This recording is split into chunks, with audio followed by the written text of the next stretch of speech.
Let's solve this question together. The question says a fridge bought at 120,000 naira, 120,000 naira, depreciated by 25% in the first year and 25% in the first year.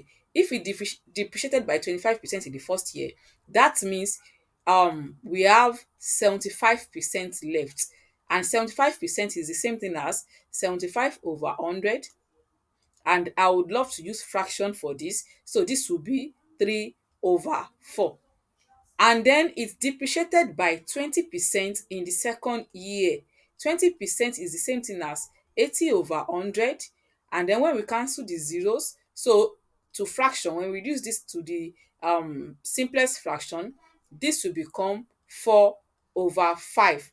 That is for the what we have left. If it depreciated by 20%, then we have 80% left. It depreciated by 25%, then we have 75% left. So find its value at the end of the second year. So its value at the end of the second year will be its value at the beginning, which is 120,000, 120,000 times what we had left in the first year, which is 3 over 4, then times what we have left in the second year, which is 4 over 5.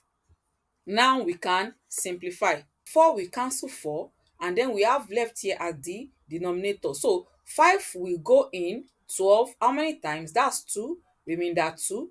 5 will go in 20 4 times. This will be 24,000 times 3. 24 times 3 will give 72.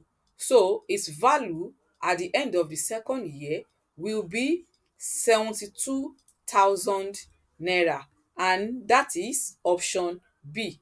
So option B is the correct answer.